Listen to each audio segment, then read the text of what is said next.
Hello friends, welcome to Vini Saji cooking channel. இன்றைக்கி நம்மளோட சேனலில் நாகர்கோவில் ஸ்பெஷல் பழம்பொரி தான் செய்ய போகிறோம். எல்லா ஊர்லேயும் பழம்பொரி செய்வாங்க, ஆனால் எங்கள் கன்னியாகுமரியில் கொஞ்சம் வித்தியாசமாக அந்த பழத்தில் அவல் வச்சு ஸ்டஃப்டு பண்ணி பொரிப்பாங்க.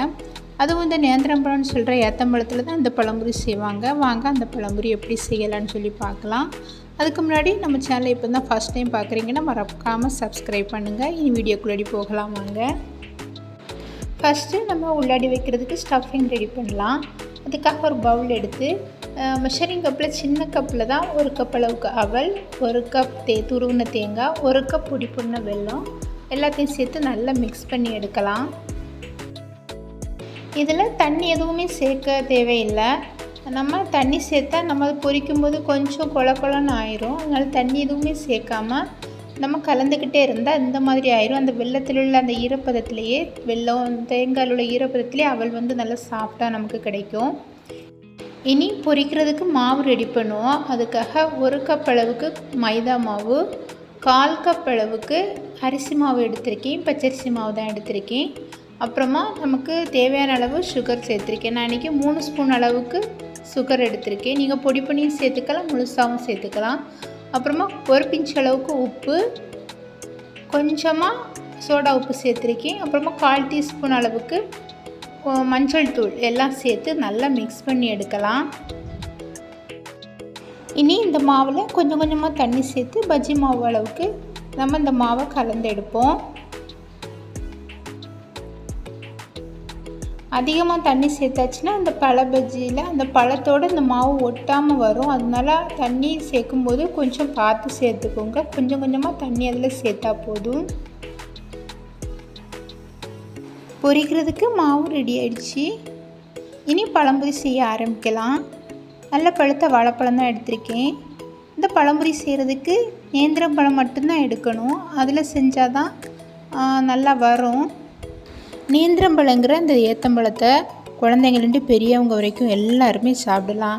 இந்த வெயிட்டு குறைவாக இருக்க குழந்தைங்களுக்கெல்லாம் இந்த நேந்திரம்பழத்தை இட்லி குக்கரில் வேக வச்சு எடுத்து அந்த பழத்தை நல்லா மசித்து இந்த பிள்ளைங்களுக்கு கொடுத்தா குழந்தைங்க கொஞ்சம் சுறுசுறுப்பாக இருப்பாங்கன்னு சொல்லுவாங்க. குழந்தைங்களுக்கு உடல் எடை அதிகரிக்கும்.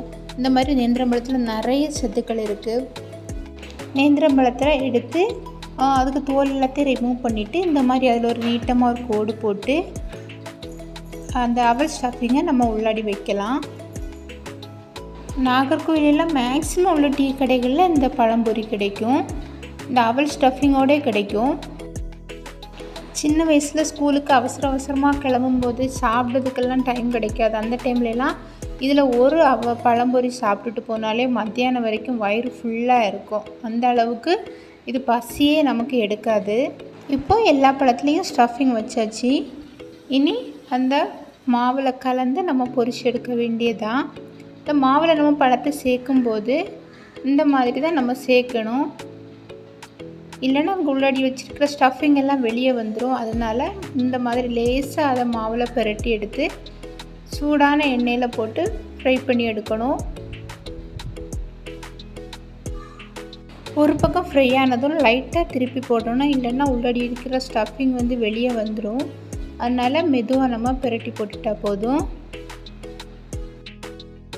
அப்படியே மீதி இருக்க பழத்தையும் நம்ம ஃப்ரை பண்ணி எடுக்கலாம்.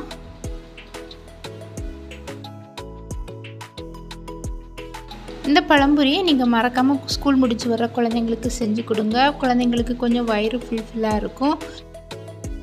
வாழைப்பழம் பிடிக்காத குழந்தைங்களுக்கு அவல், நாட்டு சர்க்கரை, தேங்காய் எல்லாம் சேர்த்து ஸ்டஃபிங் பண்ணி இந்த மாதிரி நீங்கள் ஃப்ரை பண்ணி கொடுத்தீங்கன்னா பழம் பிடிக்காதவங்க பிள்ளைங்க கூட விரும்பி சாப்பிடுவாங்க.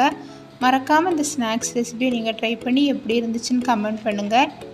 இங்கே பாருங்கள், இதை கட் பண்ணும்போது உள்ளாடி உள்ள அந்த சர்க்கரை நல்லா ஜூஸியாக இருக்கும் சாப்பிடும்போது. இதை நீங்கள் ட்ரை பண்ணி பார்த்து எப்படி இருக்குன்னு சொல்லுங்கள். அப்படியே இந்த வீடியோ உங்களுக்கு பிடிச்சிருந்தா மறக்காமல் லைக் பண்ணுங்கள். நம்மளோட சேனலை சப்ஸ்கிரைப் பண்ணுங்கள். வேற ஒரு வீடியோவில் பார்க்கலாம். பாய்.